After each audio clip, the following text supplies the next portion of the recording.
What's up, guys? Today I have a very special episode for you.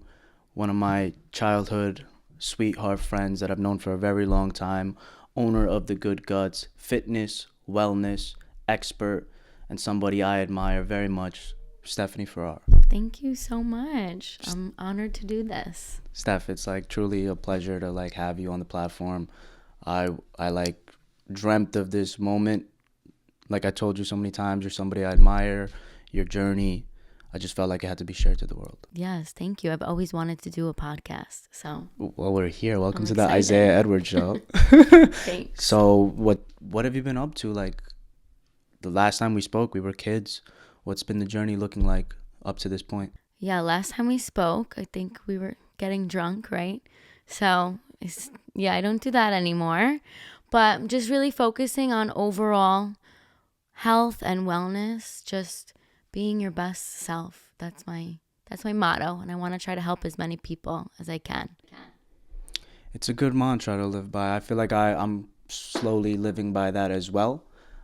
But to see it be done in the mannerism that you're doing now is awesome. So I know now you're doing fitness, you're doing wellness, you're doing nutrition. How did you get to this point? What did you go through to get to this point now of like discovering that this was your mannerism? Well, it takes a lot. Took years and years to finally get where I am now, but I've always worked out. Like in high school, I was always going to the gym, always eating healthy. Even when I was younger, I always ate healthy. But in college, I drank a lot. I was vegan for like 15 years. Terrible. Always working out, but then I never saw results, and I was never like mentally where I wanted to be, But then I went through some health issues. I mean, we can get into that. But I went through some health issues, and then I had a really rough year. I broke up with my boyfriend. My parents got divorced.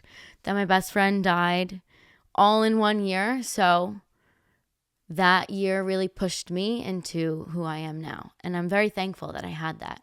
All those things happened to me because it really formed who I am now. It's so ironic how so many of the similar things happened to me in my own journey of health. That's why I always connected with you on a deeper level, because also me, when I got into my fitness journey and my health journey, I had just gotten out of a bad breakup, and I always battled gut problems. I have bad acid reflux. It got worse. Obviously, the drinking and the partying didn't make it worse. Didn't make it any better. Also, along with the poor, nutritional regime, that did not make anything better.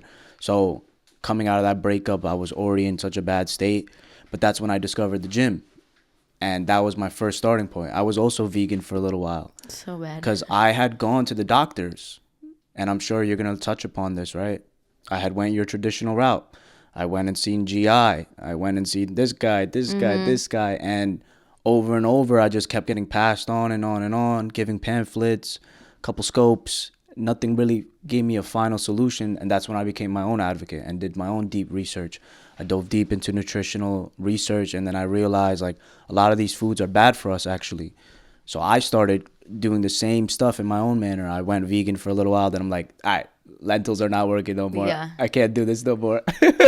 Then I dove deep into the fitness journey. So it's cool that, we resonate on that level. Yeah. No, I definitely want to touch on the vegetarian scheme that I was fooled to believe. I think I was 13 and I watched, what is the PETA? Where they try to do the animal cruelty videos. Yeah. And they show you the slaughterhouses. I sat and watched one all night and I swore off all meat. And then I went into a rabbit hole of how meat is bad for you, causes heart attacks. Red meat causes heart attacks. Butter, so bad for you. Eggs cause high cholesterol. Didn't eat any of that for years and years and years. Then I started doing my own research and I was at the gym. I was in the gym for so long, not seeing any results. No results at all. I didn't gain any muscle. So I'm like, something has to be wrong with what I'm eating. I was eating tofu, lentils, pounds of lentils, because you need to reach your protein goal when you're a vegetarian, and you're eating beans and beans and nuts all day long. You know, vegan. Tofu. I never tolerated any of the soy Oh, see, stuff. I used to eat all of those, like Impossible burgers. Like, yeah, I'm embarrassed to even say it. But, and I would look at people who ate meat like, that's disgusting. That's so bad for your health. And then, I don't know, one day I'm just like, I have to try eating meat again. I was always so bloated, terrible. Like, I was what they call skinny fat, where you're not fat, but like everything was just tight on me. I was bloated, whatever. Then I introduced meat. I lost like 15 pounds, everything. The gym, I started running faster, and now I'm like addicted to meat. I didn't eat meat for 15 years. Yeah, they got us good, right? No, With this they got whole me so propaganda. They good. got me as well. I used to watch all those movies on Netflix, like the vegan. I remember I was like on this whole like red meat, like it's terrible. They got me with that. I don't think I felt like so sad for animals. I don't think they got me there. I was more concerned of health wise. Like I know milk is bad for certain reasons, but they got me with the meat as well. But I felt flat when I was eating just beans and lentils. Yeah, I you didn't don't feel feel that. like strong. I don't know how to explain it. Yeah, yeah, yeah. You just feel like full and like just bloated because you have to eat so much garbage to reach your protein, you know? What's interesting with my biology background, I started learning it in my studies over the last couple of years. The how important your gut biome and bacteria correlates to health. You know, we have more bacteria in our body compared to our cells. Literally, like that's alarming enough right there that it plays a vital role in one's overall health. So then I learned about the chemical composition of certain foods. I took it a further step, not just the nutritional value. What's the chemical composition of this food once it's broken down? And then I learned, I'm like, these foods are actually superfoods. They're really good for you. There's a reason why God wanted us to eat this food, For sure. right? So I went through the same journey. Now I eat a very wholesome diet as well. I'm a steak lover. Yeah, I love steak. What's your favorite cut? I'm still like learning about different steaks, and my favorite is, I like skirt steak, but I've had a tomahawk one time and it was so amazing. But I'm still like, I don't really go out to eat and order steaks because I don't know where it's coming from, so I get a little nervous. So I'm very big into quality of food too. Like that, I don't really like restaurants because you don't know where they're getting their meat from. It could be so cheap and they're selling it for $30 extra, you know? Yeah, they're using seed oils. Yeah. Who knows how long it's been sitting there. And I worked in a restaurant for my whole life, so I know, like, behind the scenes, I'm very weird with, not weird, particular with food sourcing. It's more important to me. Let's get into that because like me, right now I found a new source. I ordered from somewhere called Wild Fork. So we tried to talk about it before, but I don't know so much about their history, where they're getting their stuff. But from my experience, it's been of quality. But where have you been getting your stuff now? I go to Lancaster, Pennsylvania. It's called Amish. People probably know. But I go there like once a month, but they also deliver if you need it. But I just like to go there and like it's like an escape. But it's this little farm. They are grass fed and grass finished meat and raw dairy, raw milk. So it means that the cows are able to roam freely. Like they're not caged, they eat the grass. In factories, they're fed like corn and soy, and then you are fed that because you're eating them, you know? So I just like it. It's a family owned business, and when you go there, you can see the farm. That's what I like too. Like if you were to go to, I'm sure like a factory, they're not showing you behind the scenes, you know, because their cows are dying. But in Amish, it's just really like you can see it's like farm to table. You see their farm and that's what you're eating. So that's the only thing I trust. That's so funny. You said that term. Me and Rick we were talking about it for something else. Well, farm to table? Yeah, he literally said that term earlier in the day, and it's just ironic that you use the same exact It's terminology. True. So when you go there, what do you pick up? Are you just picking up solely meat? Or are you getting anything else? So I am like an OG Dutch Meadow Farms shout out. I used to go there when it was like they sold out of their house, and I used to just eat chopped meat because I used to break it up really small and like down it in sauce so I wouldn't taste it. Like raw, right? Raw? Like were you having it raw? No, just when I was escaping my vegetarian, so I was like really skeeved out. So I would cook it. No, I would burn it so you wouldn't taste it. Yeah, it was so bad. Now I don't do that. But I get ground beef, bacon, eggs, steaks, Are you doing beef bacon or pork? pork. Yeah. I love bacon. I'm obsessed. I know I'm a bacon lover too. I love, like, I'm not the whole against like, oh my god, you can't eat pigs. Like, I love pigs, they're delicious, but I do love beef bacon.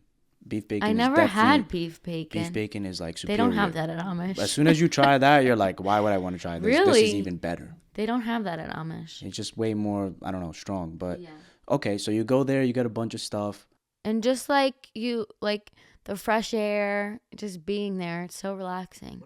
What about cost effectiveness? Do you feel like it's like a big, vast difference in terms of cost? Because like people out there, they feel like, oh, if I get fast food, it's cheaper, or oh, if I go to the supermarket, it's cheaper, right? Like I actually seen a video the other day. Somebody was like, they just went to McDonald's, they just got the beef patties, and they seen how much it was to get like a pound of beef patties, and it came out to like $30 a pound, $20 a pound. And then he went to the supermarket, got organic, grass-fed, grass-finished for like $8 or $10 or something like that of like real deal beef. So like price-wise, do you feel like it's like a mass difference? It's definitely not a mass difference, but you have to make sacrifices for what you eat. Like, I'm not buying a million clothes or a million bags. Like, I'd rather put in my body, like, spend more on what I eat. But it's really not that much of a difference. It's $10 for a pound. I think in the supermarket, Yeah, like $4 or $5. I actually just got organic, grass-fed, grass-finished at ShopRite for $5 on sale for a pack. Wow. So the whole excuse that it's too expensive to eat healthy is annoying to me, to be honest, because it's not. I think people are like ignorant and then lazy. It's laziness. And sometimes people don't know any better. For sure. People don't even know the difference between grass-fed, grass-finished, what that even means. I don't right? think if you're just starting out, I think sometimes on social media it's like you need to eat grass-fed, grass-finished. Like, yes, but it's also important that you're eating ground beef instead of like you said, McDonald's. Like, it's better off having cheaper ground beef that's not organic, grass-fed than having cookies or, McDonald's. A lot of people are lazy to cook. I've learned in my life too. They rather just buy the food outside. Like, I mean, I'm kind of like dealing with that now, being busy on the road, like just buy food out. Yeah. But you get caught up in that bad habit of not knowing what's in your food, where it's coming from. So I agree that like take the extra step, educate yourself, know why you should be eating a certain type of diet, and then just start making the steps towards it and implementing it in your life, whatever your life looks like. Even growing up, like, I never ate fast food, but my parents are opposite of me. Like, they don't eat healthy. When we used to go out, I remember I used to be like, can I have steamed broccoli? Like, because I always was like nervous how they would cook it in the kitchen. It just grossed me out. Like all the oils and butter. And even like you said, eating out, you're spending $30 plus on a meal. You can literally get a whole week's worth of food for that money. Like, I think Chipotle is like $20 a bowl now. Oh man, I don't know, I don't go. I have one friend, my friend Jake. Shout out to Jake. But this kid, literally, all he does is just eat Chipotle all the time, just because of time saver. Expensive. But it's like, bro, just order the ground beef. But it's like $20 a bowl. Has to be at least 20, like $15, $20 It comes out a to bowl. like 15, yeah, easy. When you can literally get 3 packs of ground beef for $20. I know. But it's just convenience. People don't want to cook their food. But that's just one meal is $20. And then what are you doing for the rest of the day? I think also too, like, this is something maybe you could relate to as well. Like, once you know better, it's hard to ever go back. And I feel that way with not just like fitness, nutrition, but with business now, even with God. Like, once I'm aware of the better path, That's why there's a famous quote: "Ignorance is bliss." Yeah. Because people just would rather not know the truth. But like once you know the truth of like, wow, this is what life could look like, or this is the better option, why would I do the inferior option? It just doesn't make logical sense at all. So hopefully, like the people out there can just like get to that point of wisdom as well, and like start making those wise decisions for their own body. Do you feel like the nutrition has affected you more than the fitness? Because fitness is so big for me. No, Like I think they go hand in hand for me personally, but like nutrition is more important than fitness, like what you eat. But for me, like working out, I have to. It's like my therapy. I have like it's like my outlet. I don't feel right if I don't work out in the morning or do some type of physical, even just a walk. Just I have to. You have to move your body, because then you're just sitting in your thoughts. I don't know. I need to move my body. Yeah, yeah, yeah. How did you like? I feel like I see this common with women, but I feel like there's like a barrier of entry for women to start the gym. Like they have fears of like being there in the same space with men, or that they don't know what they're doing. Like, how did you start your journey, and like did you do it with grace? Were you like emotionally driven to start that journey? Because there's so many out there that like have never been to a gym once in their life. They're afraid, or like they don't know what they're doing, or they're afraid of getting hurt, right? Like me, my journey was kind of like emotionally driven. Like I was so hurt when I started the gym emotionally with what I was going through in my life, that like I just had a good mentor. He taught me everything I knew. I went with him every single day, and then that's it. I knew how, and then I did my own deep study of like how to work out properly, how to scientifically work out. It kind of went hand in hand, that growth journey. But like as a woman, from your perspective, like how did you override that barrier of entry to just start your fitness journey? So I used to go to Planet Fitness. Like you don't need to spend hundreds of dollars on a gym a month. I used to go to Planet Fitness. I got I bought like a workout plan from someone on Instagram and I would follow it on my phone. And I think that's a great way to start. You need a plan. You can't just go into the gym and just start lifting random weights because like you said, you're going to get hurt. And if you follow a plan, you'll see results. So I started with like an Instagram plan and I was getting like bored of it. So then I went, and like you said, going into like the weights section is intimidating when when you don't know what to do. So I always stayed away from the weights, always doing cardio. Then I went to this gym on Staten Island. It's all women. Shout out Jack D Fitness. That really started my fitness loving. It's an all women gym, and she taught me how to lift weights properly and just get comfortable with lifting weights because it was all women, nobody judges. So then after that, I knew what to do. So I started training myself, lifting heavy weights. And then I got into CrossFit, which I love because I wanted to like get more athletic, because I felt like I was lifting weights, but I was very into performance. Like I wasn't working out for the aesthetic body, which I think some people do, which is fine. But I wanted to be like athletic, like run the marathon, which I did. So I had like different athletic goals. Yeah, I see. I don't know what it's called when you do like those The snatch. swings, the Yeah. snatches. Yeah, like I seen you were into stuff Yeah. like that. I'm not too like familiar with CrossFit. Like I have an idea what it looks like in my mind. Yeah. It's just like athletic style training, high intensity, heavy weights. It's interesting though, that style of training is very like functional. I feel like the high intensity. Even now, like as I've grown in my own fitness journey, I'm like feeling like I have to like change from bodybuilding and take it to a different level or a different approach. Just challenge the body. Like I want to get more into running and stuff like that. That's where I was at. I wanted to like challenge myself. So, what made you want to start the Good Guts? Like what after, so you went through all this journey, Yes. you went through the food choices, you started your fitness journey. Now you're this experience authority per se, that has a certain set of wisdom. What made you want to just start your social page and begin that journey? I don't even remember. I think I started it last year. Um, I was saying to my friends like I want to start this page, and then my friend Ada gave me the name for the Good Cut because it was just first it was going to be about like gut health, but then I wanted to do so much more than that.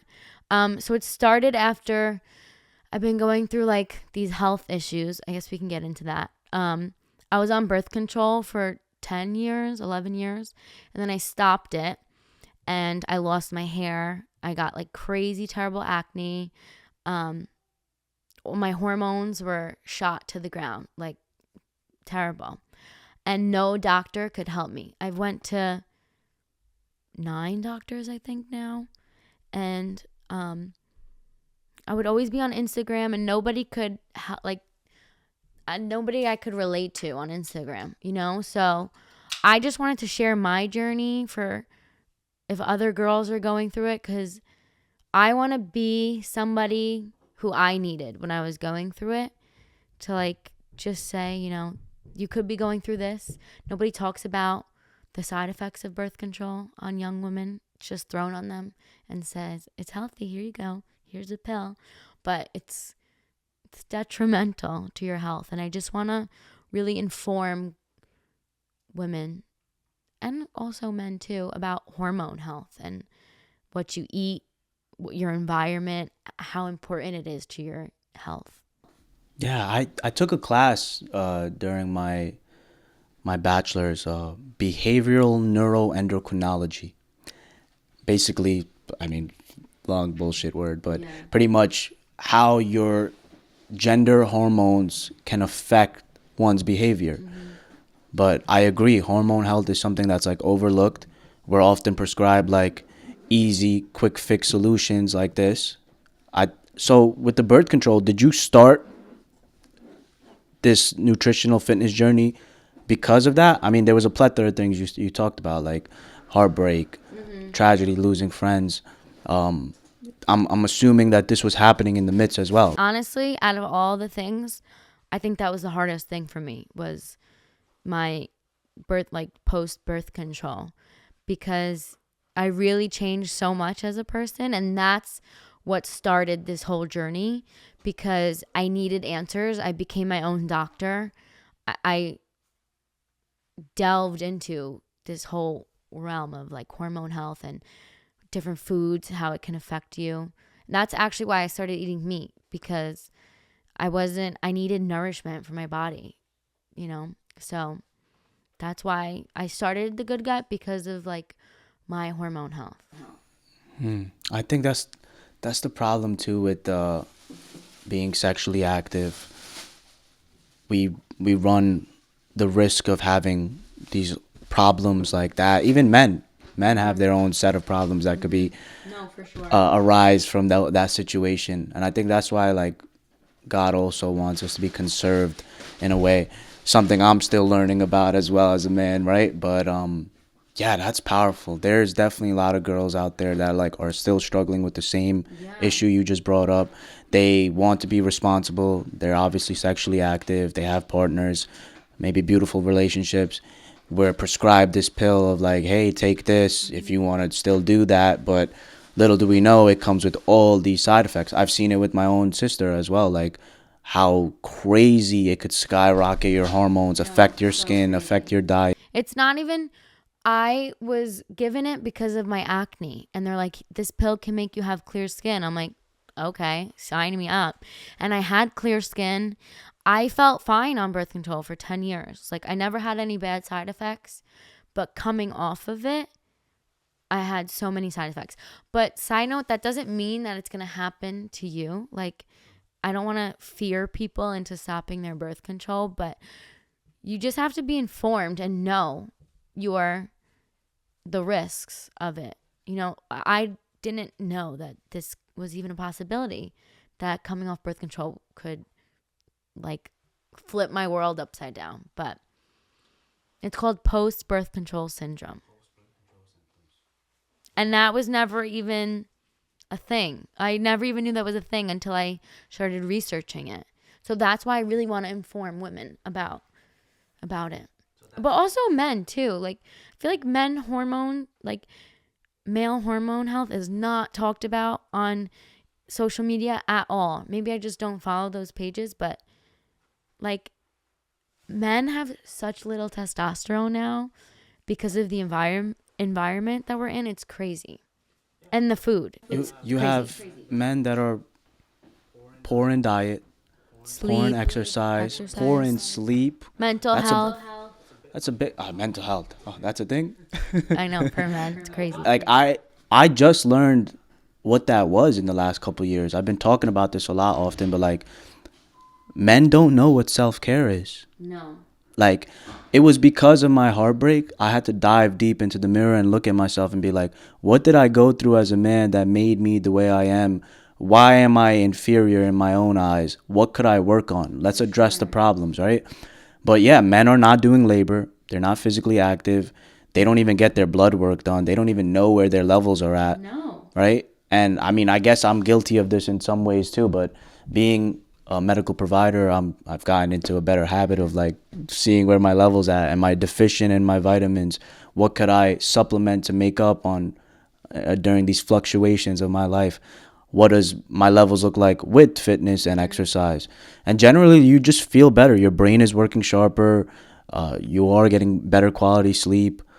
You're performing more physical, mentally, all around the board. So I agree with you that needs to be looked upon and discussed more for men specifically, right? Yeah, like I don't like men are not the men in my life. I don't think they've gotten blood work done because they're not told to. You know, doctors don't. And I'm not saying anything against doctors, but they're just another number. Like you're just another patient for them. They're not invested in your health. So, like, for example, for me, like if I didn't dive into my blood work and see really that something's wrong, they're like, no, everything's okay. Like your body's just getting used to being off birth control. I'm like, it's not okay. Like this is not normal. Like my hair is falling out. I don't get my period. This is not normal. But like you said, like men aren't taught to, I don't know, like advocate for that. I don't know. Yeah. We live definitely in a society where Like it's just just keep like going, keep going. It's okay, keep work, going. especially being in New York, it doesn't make it any better. Like that's why I love that I moved to Pennsylvania. I've got to slow things Yeah, for down and sure. like take that time to reflect on these things, you know? But so that's the Like purpose of good gut, yeah. right? And if you look around at like the men nowadays, everybody is like, if you notice, like men are short. I don't know if you noticed that. Short It's kings. because of testosterone. And I just want to like tell all these men everything you put on your body. Like I feel like for women, oh, self-care is so normal for women, but not for men. You know? Like eating right, getting good sleep, like I don't know. Like on Instagram, I just feel like it's men, keep going, keep going, keep going, you know? But they're not taught self-care and like how to better your health. Well, that's why I love this self-improvement journey, and like that's why I love this like discussion of business, right? We'll get into that now, but business was the big thing that changed everything for me in terms of self-improvement, right? Because like naturally, like I said, after I went through those things, I looked in the mirror, I said, okay, let's work on my fitness. Maybe I could look better. Maybe I could be more well spoken. Maybe I could mend my relationships more.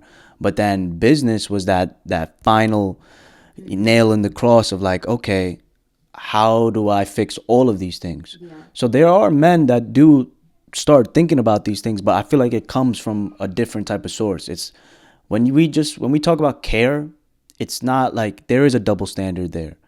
Care for a man feels weak, Yeah, but that's what I mean. like improvement for a man feels strong. It's different, right? When you take it from a perspective like that, like, hey, I'm inferior, I want to become superior. How do I improve myself in all ways? That's different versus like, I'm inferior, I need to take care of myself. It feels weak, and that's why men don't gravitate to it. It doesn't hold weight for men. But something like that, I feel like it's way more of a stronger catalyst for men. That's why I advocate that as well. Like, look yourself in the mirror, look how inferior you are, Accountability. and take accountability and responsibility and take the steps needed to become this higher self, right? So it's a little different. I feel like women are gentle flowers. Yeah. They can look at themselves and be like, I need to care for myself. Yeah. Well, when I say self-care, I guess I mean like taking accountability of your health and your wellness, you know? Like, I think people just want a quick fix, like, give me that Advil, like, it'll take my pain away quick. You know, people just want easy and convenient. But like you said, you don't want to look into the mirror and do the hard work, like the inner work, like the inner healing and work that you need to do. Besides the food and your environment, like you have to be accountable for your own actions. Nobody's coming to help you. Nobody's coming to save you. Like nobody can make you go to the gym. Nobody can eat healthy for you. You have to put in the work.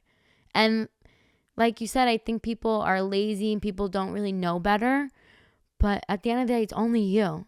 It's only you on your own team. This is why I love social media though, right? Because I think that was a big part of my journey of coming to that realization. Like I'm looking at all these people I want to become like, and they're talking a certain way, they look a certain way, their energy is coming off a certain way, and I'm like, I want to emulate that. I want to be that as well. That's why I'm a big fan of social media nowadays, because it's so powerful that for the people that have done the work to show the example of what it looks like to become this, right?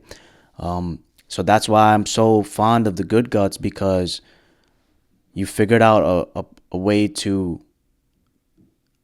make your trauma into growth. I just heard this term yesterday from one of my good friends, Shane. Instead of post-traumatic stress, post-traumatic growth.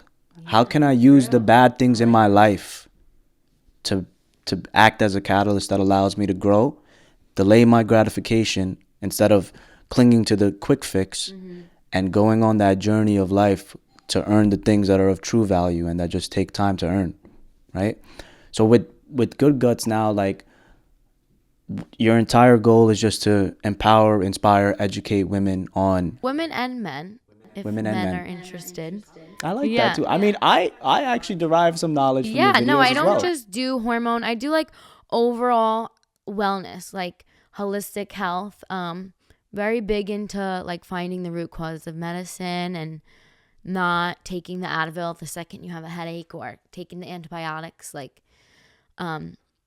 just holistic tips and food tips, mostly nutrition, yeah, fitness too. So Talking before about what we were speaking about career-wise, this is something that's actually like pushed me away from the medical field, because once you have a deep understanding of business, you realize medicine is a for business model. It's a very big business and it goes deep. Its roots are very deep. The ties with insurance and pharmaceutical, and it's called allopathic medicine. I'm sure you've heard the term instead of holistic. Allopathic is treat upon injury or discovery of sickness or illness or disease, but they have a certain treatment plan for that, versus not considering the whole picture, right? yeah. How do you Sleep. How do you sleep? It's like, oh, you have high blood pressure. Okay, here's a medication. How's your stress level? Like, what do you put into your body? Do you sleep at night? Like, when I go to the doctor, they're just like, okay, but you didn't ask me anything about my life or anything I eat, any like vitamins I take. You're just looking at me for that specific one thing. You have to look at the whole picture. it's turned into a prescribed field instead of a preventative field, right? And I think that's why it's so important to have advocates that just reveal the truth from their own suffering. Wisdom comes from suffering, Steph. And it's like those people, it's a shame to me that they don't use their wisdom to be advocates for the world, because there's a kid out there, there's somebody out there that's going through the same things you and I went through, and they don't have no guidance, or maybe they do and their just mind is all over the place and they don't even know where to begin. So like having actionable, replicable steps that people could follow, that is not necessarily a part of the system, the traditional way to like be a part of a system, is so cool, right? This is like hidden gems of life, just simple stuff like drink water, go to sleep on time, maybe like turn off all the lights and like Yeah, like you stop know scrolling your phone exercise. before bed. Exercise, really. So how does it feel like being this person, this go-to person now that people could come to for knowledge and guidance. I see you even like have these training sessions with like group sessions with a few women. How does that feel like for you? I love it. Like, I just want everybody around me to be like their happiest, healthiest self. And I hit rock bottom, and I know how it feels to be so unhappy. And now, like, I'm so happy that I want others to like feel that happiness, and just like finding God and finding your health and finding your purpose in life. Like, I was living on autopilot, you know? And now, like, I slow down and I take a minute and I really put myself above everything else. And like, I train my aunt and my sisters, and just seeing them work out and just feeling so much better after, like, it makes me so happy that I was able to do that for them, you know? Mm. Have you monetized your brand? I have not. So, Has anybody like paid you ever to do anything for them? no. Well, just the training sessions, but Really? yeah. So you have charged some people. Yeah. But I don't know, I get like uncomfortable. Like, I just want to help people. So I get like, maybe I'm a little too nice, you know? Like, I'll just do it for you. You're definitely too nice. I mean, like your loved ones, it's different. Like Sure. all my loved ones, even regarding like marketing stuff, I always share my info.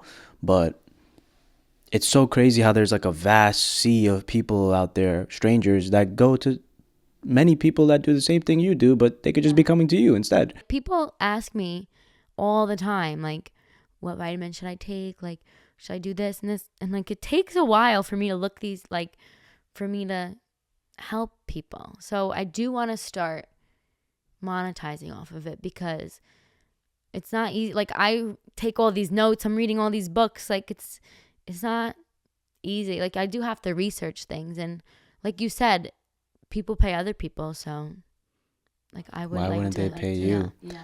So what do you feel like you're struggling with in terms of like monetizing your brand? That's the beauty of my business, right? I picked the business that would give me the skill set. You see, like this deep work you do of research, it's not the knowledge of creating the business. It's a skill. That's why like this business model that I have is interesting, because it's like my business is the skill I need to grow the business. Right? They go hand in hand. So like, do you feel like you're having a tough time like affirming yourself in terms of confidence to like start doing it? Do you not know where to start? Do you feel like that's like a whole mess ocean of where to start for that? Definitely fear.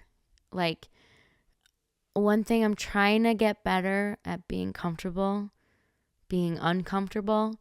So, I don't know, I guess I'm like you said, like, I don't know where to start asking people. Like, I don't know where to start how to like monetize a product or like a fitness thing, I guess. Well, for me, one of the best things or pieces of advice I heard is from Alex Hermosi, but he talks about just do it for free. Do it for free and see how the market responds to what you have to offer to the world, right? So if I say, hey, I'm training people every Sunday, 5 women at a time for free, or hey, I want to provide you a whole meal plan and a vitamin regime to start implementing into your life. It's completely free. Just tell me what you think about it. When you get feedback from the market, you can see what people want. And as soon as you know what they want and how to gauge the value upon that in terms of like what the market's offering, it's just about creating those solutions to people's problems and then offering it to them for a price, right? That's how the market works. But that's a way for you to get into it. Like, I love the content you already got, right? That's another barrier a lot of people Yeah, have. like, how to, like, I guess I feel like I'm not offering a product or like a service. Like, so how would I make money off of my content? You know? So when you curate an offer, it's called an offer. You want to make an irresistible offer. You want to say who you help, what you're doing for them, in what time frame, and what guarantee, right? So I help single mothers lose 5 pounds of fat in 30 days or less, or you get your money back. that's a very like enticing offer, right? So when you make an offer or you have multiple offers, multiple skills, you can offer in a plethora of ways and then you market it. How you market it is with content, organically, which is free. Organic is free. Inorganic is paid when you start paying to force yourself in front of people. So like it's just about honing in on a few offers, whether they're cheap products like digital or whether they're more expensive of service of one-on-one. So like stuff like your coaching, like that could be an online thing where you literally like coach a woman over virtually. Your fitness sessions could be a more luxurious thing where you charge people a larger price to come in person with you and spend time with you. And then on the smaller end, you could just be selling information of like, here's a nutritional diet for anybody to buy that's struggling with this, and this for like $17. So you can have multiple tiered products at different levels, whether it's like $17 for a digital product, $100 an hour for coaching, or $1,000 for the month, and I'll coach you through your whole fitness journey and your nutrition. And then the biggest package could be like you work with me one on one in person over the next 3 months for $2,000 a month, and we'll transform your life. You see how like you literally could create your own skill stack or ascension ladder of various products at different stages, and you get to service people in a plethora of ways. Yeah. Definitely just have to be more comfortable with it, just stepping out of my comfort zone. The free thing will help, right? For me, like the moment I knew I was capable of capturing media for people when I first started. So my first business was in 2020. It was called Nevertheless Photography. We literally used to have like crappy A6000s. That's what they're called. Like one of the crappiest. I mean, all right, let me give it some grace. It's not that crappy, but it's a crappy camera in retrospect to like better quality cameras. But we would literally just offer people for free, like, yo, you're dope. Can I take photos of you? Can I take videos of you?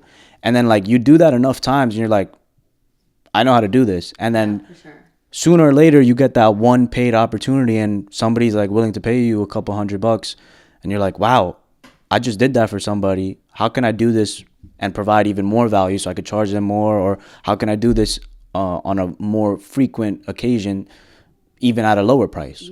Right? So you just start going through that journey. The only way you're going to get that confidence is by doing it. It's true. And feeling it once. What does it feel like for somebody to pay me for something I have to offer? Even if it's dirt cheap. Yeah. Right? No, it's true. Like, I pay people all the time, like for vitamins, like you said, nutrition packages, anything. So, but now I know what to do, so I don't need to pay people anymore. But like you said, I could make those for people. Yeah. Like even already off your page, I refer my sister to your page all the time for education, and she derives value from you. And that's so powerful. Like there's strangers out there that would pay you for that knowledge and that wisdom. People pay me. So if I could do it, you could do it as well. So I'm looking forward to you like posting content a lot. So there's another term I'll teach you. It's called omnipresence. Omnipresence is how can I show myself on the internet as much as possible and establish myself on all fronts so I show up in all ways, whether it's through YouTube, Instagram, Facebook, TikTok, Twitter, just showing up in every single way, providing value and education, right? So the same way like I'm saying you're an authority, the content can help you become an authority, where then people are more likely to perceive your value higher and trust you. So then they're more likely to engage with your service. Yeah. Right? So isn't it interesting how content is that powerful that like No, I it's could true. like, and most people fake the front too, but like if you're real and genuine and God body like we talk about, and you really back your stuff up, you literally could show yourself doing what you know how to do, show up in every single way, force yourself in front of people's eyes, and there's people that have problems and be like, all right, Isaiah Edwards a cool guy, I'm gonna come to him for this solution. Great. And it's gonna cost this much. Awesome. So like same thing with you. That's another barrier people have with content. Posting content it could get tough. So tough. And also making content. Like there's so many days where I'm like, oh, I should have filmed that, but I forgot. Or like I'm so busy or my phone is dead. Like I guess I struggle with making content because like I was telling you, like I don't really like to be on my phone too much, and I feel like sometimes content can like take over. Like I don't know what to post. Do I post this? Do I post that? And then I'm like, oh, forget it. I don't know what to post, you know? That's why I love this right now, because like all of this could be used for someone's brand. Podcasts are so powerful of a method to like supplement your content posting. Like people use long form, they call it, whether it's a podcast or YouTube videos. And what they do is they break these clips down into multiple reels, and then you could break those reels down into multiple Twitter posts. So now from one long video, I just got 50 different posts across all these different platforms. I don't have Twitter. Do I need to get on Twitter? Not You know, Twitter since high school. I was actually against Twitter for a long time because I was just like, man, it's just words. Like, why am I posting here? But the more I learned about content and just all of this, even sales, even just business in general, everything is words. Now, yeah, it's X, right? It's on Twitter. It's X. Yeah, X. It's X. X. It's X. Yeah. Sorry. No, Elon. but you're right. Sorry, Elon. No, X. but you're right. Like, Everything is words, Steph. Isn't it powerful? I think TikTok is way more powerful. They're all powerful. Interestingly, right? Facebook and Instagram are meta, so they're linked. TikTok is its own platform. YouTube its own platform. Twitter, obviously, X. Do you post on but- TikTok? Yeah, I post on TikTok. So a lot of the videos I post on Instagram, I just use over on TikTok as well. Me too. Maybe I I'll- just post them at the same time. But I feel like everybody goes to TikTok now to get their information. And I don't really like use TikTok. Like I never scroll it. I don't really like, I'm not familiar with it. I just post it and then that's it.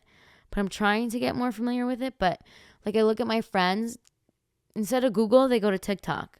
Like chicken recipes and it comes up. You know what I mean? So I think it's so important. What helps with what we were talking about with the like doom scrolling is the moment you switch over from consumer to For creator, sure. things start to change and take shape, right? This is why I love this, because it's like this journey. Like I would say even cooking is creation. Working on your body is creation. The moment you switch from consumer to creator, which is what God wanted of us, things start to take shape and your life becomes extraordinary, and it becomes fruits of your labor, essentially, right? I agree. So with the content too, like to help, that another thing you could do is like film in batches. You could film a lot of content at once. It's all planned. You have to have a plan of action. The problem most people have, I didn't have a plan too when I first started. That's why my first business failed. Now I have a plan of action, and it looks much different, right? Of how I could film mass amounts of content and provide as much value to somebody out there for them to be like, this guy knows what he's talking about. Yeah. Having a plan of action, we'll work on that. Yeah. Sometimes I just feel like I film. Because, like, a lot of times it's just, like a quick tip here or there, like a holistic swap. So I struggle with the content. I love the food videos you do. I seen you post a couple ice baths. I do ice baths too. Well, I actually stopped those. Why? Because for, like, low hormone health, I've been listening to a lot of podcasts from, like, female doctors that for women. What's the name of the podcast? Huberman Lab. Sarah Gottfried, she's a doctor, and she specializes in hormone health. And she was just saying that for women, it's not good to take ice baths for low hormones, but it's very good for men. Men can do anything they want, it seems like, and it's healthy for them. Sorry, God. Yeah. But, yeah, I used to do the ice baths, and I was like obsessed, but I've taken a break from that. Yeah, because I think that's a big I also think anything in excess, if you do it too much, for you. Sure. like calm down, you know. I think that's the other like big part of this whole trifecta, I would say, between fitness, nutrition, and recovery. Recovery is so big. Learning that now. Like, and we could include sleep in there. We could include stuff like the sauna or the ice bath. Those are big game changers for me as well. Like, to wake up 4 a.m. and get in freezing cold water, you have to be a very special type of individual to do that, you know? Discipline as well. And like that joy you get, there's a deep lesson there. How one could suffer for a moment of time but receive a bunch of minutes after. For sure. It's all about discipline your mind. Like nobody wants to get up at 4 a.m., but you do it. You gotta just do it. You're like when my alarm goes off at 4:15, I'm like, but I get up. You gotta just get up. Stop thinking about it and just go. You gotta just go. So I know God is big in your life as it is in mine as well, right? How has that been like the final tie within your whole journey of healing from the inside out? Or how has it played a role in your day-to-day activities? Like today you went to service. What was service about today? Spreading like the message to other people and trying to get like non-followers to come to church and just change their mind about God and finding God in your life. So like last year I got the health thing down, I got the working out, the food down, but like my mental health still wasn't there. And I was going to church every Sunday with my dad, but I would just go, when you just go just to check it off the list.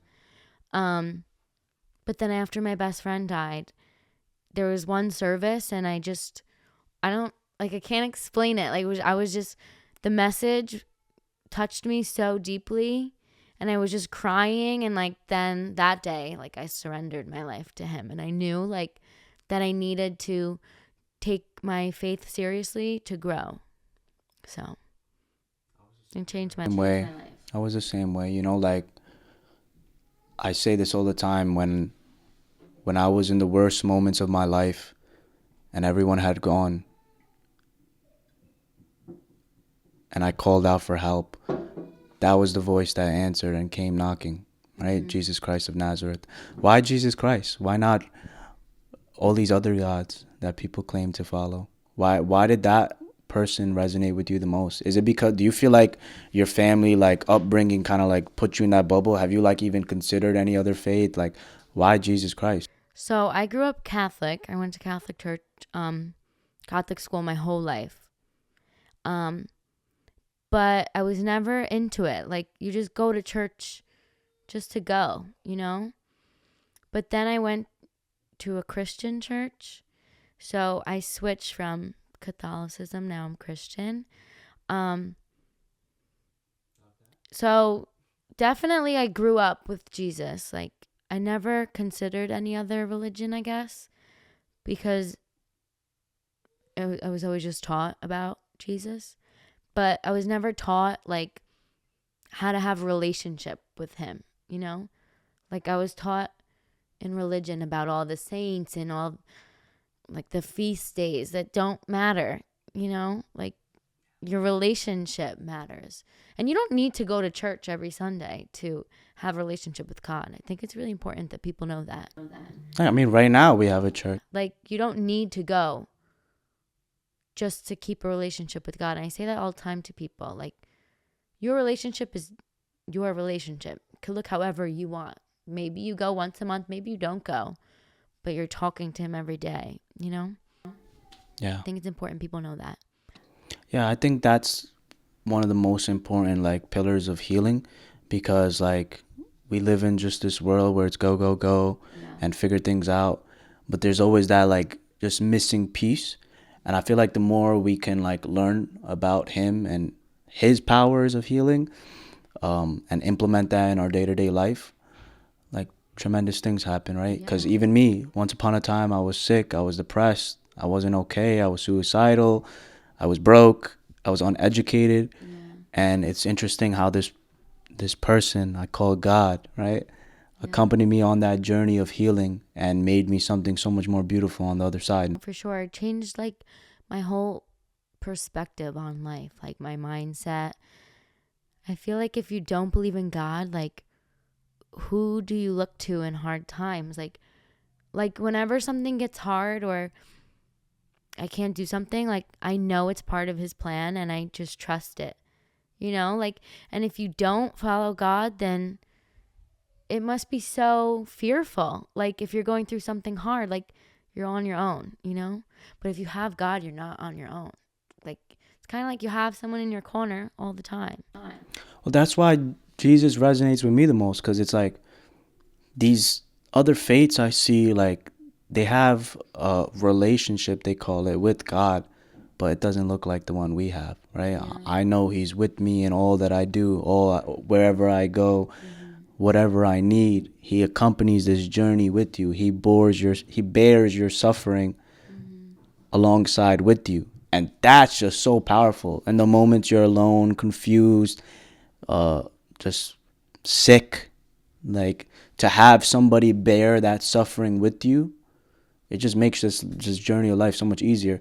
I think that's why love is so powerful too, right? Like having a partner, this covenant of somebody that just like does this journey with you. Yeah, but I Where you at with love? I also see I agree, but I also disagree. Like I think you need to have yourself first before 1,000,000%. anyone. So I was actually at like this wellness expo and this woman was like, "Do you have a boyfriend?" I'm like, "No." She's like, "Engaged?" I'm like, "No." She's like, "Husband?" I'm like, "No." She's like, "Then what?" I'm like, "Myself." Like, what? Like you need to have yourself first before you have somebody else. Cuz then like in my past relationship, I took on that other person so strongly that I lost myself. And then I had to find who I was and what made me happy, you know? Hmm. So I think it's really important that you are your own person first and you're confident in yourself and then you get into a relationship. Because if you root your identity in someone else, it's bound to fail. That's the problem. Like even me with my that last relationship that was serious, my identity was so associated with that person that when it ended, I didn't know who I was, right? And that's a problem. But when your identity is rooted in Christ, anybody could leave, anything could go wrong. I'm still gonna be who I am. It's not going away, right? Um, I just meant so when it is a covenant through God and that partner is on the same page as you, very powerful. I've actually like become fond of that as well, like in my own journey of trying to figure out love, like having a partner that doesn't put me first, puts God first. I was actually watching Girls Gone Bible little like clip. Seen that. I love them. They're awesome. Oh, that's so funny. That's a clever name. They're two like good friends. They talk God all day, but they were bringing up Paul. Paul, he says it in the Bible. We won't go into it deeply, but he basically says sometimes it's better to just be alone than get married, right? If it's gonna take away your focus from God. He literally says something along that lines because Paul never got married. His journey was so focused on God and Christ that he just chose not to. So into spreading the message. He knew it was bound to fail with his way of life to have a partner, right? So sometimes it's better like to just have yourself. Yeah, but I like you said, it is a covenant, it's a sacrament. I think people forget that. Like marriage to me is very sacred and like it's a covenant between you and God and your spouse. And I think people lose it with like the parties and the wedding planning and like you forget that you are getting married to someone and like you're making a promise to that person and God. Like it's not like I fear that some people are just getting married for the rings and the party and the dress, you know? But it's because this like tradition or ritual, we could even call it that, right? Even though that's like a bad stereotypical word. I know it sounds a little culty, right? But no, I mean essentially it's like a ceremony, a tradition, it's a covenant. We've lost the value of what that truly means because people have strayed so far away from God. But like me, I'm only getting married once, whoever that lucky woman is, because I understand what's happening there. It's very big, and I hope we can like get back to a world like me and you being the same age. We see God more prevalent within our age group, and even for those to come, that they include it in their life and all that they do, whether it's their health, their businesses, their covenant, their family.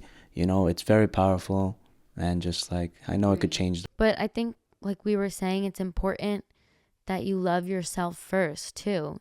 So that when you get into a relationship, you're comfortable with yourself and your relationship with God, that they're just benefiting you, like they're going to bring out the better of you and not make it harder on you. Yeah, I think that's why this episode was so special for me, because that's where I connect with you the most. healing from the inside out. I think many people have yet to start that journey, or some are in the midst of that journey, or some are nearing the end of that journey. But you and I have both gone through that over the last like few years, and to just be here now and remember then is just like, it's almost, I don't even know how to describe it, but I hope everybody goes on their own individual. Yeah, and finds God somehow. I started off with, I think it's like an app, like a devotional app where like it gives you a Bible verse a day and you have to like journal about it. Just something so simple. Going on YouTube and finding like, I like to watch like old sermons, like, I don't know if you know like Life Church, but they do so many messages that help you relate God to like modern day problems. Like, I feel like in the Catholic Church, sometimes it's so like, what am I listening to right now? You can't relate to it. But I just think finding God in your own way is important. Like, maybe it looks like I go on like the prayer walks. Like, maybe that's what it is. Once a week, just your own personal relationship. You've inspired me to do that too. I need to start walking. You gotta put headphones in, and I listen to like spiritual meditation music. Go on the beach. It's life changing. Like even now, I'll go with the trench coat, freezing. It's free, yeah.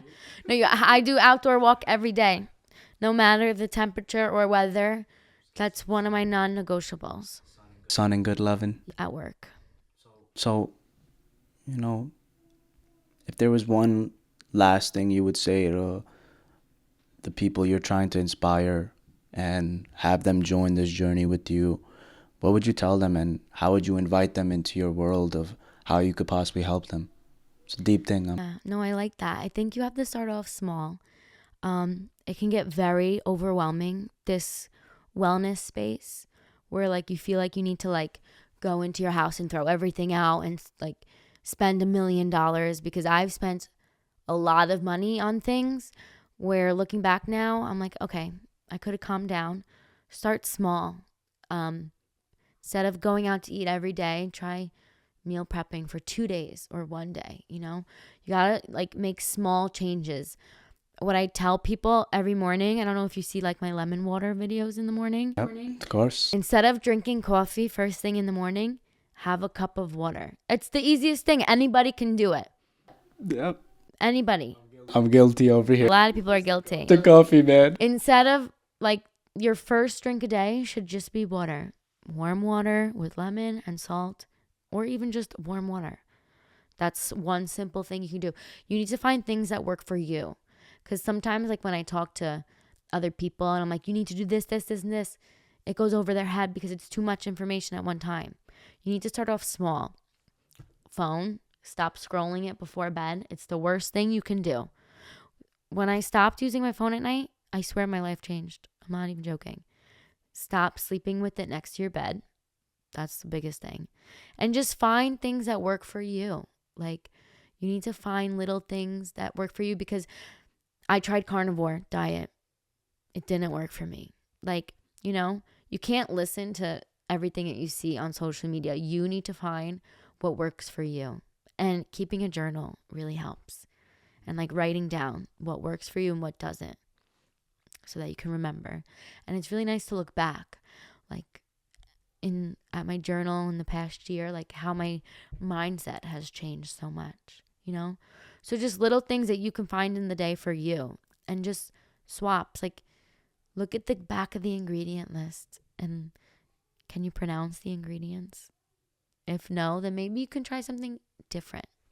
Just little things. Red 40. Low and red dye. It's terrible. Steph, I love you. Yeah, thank you so much.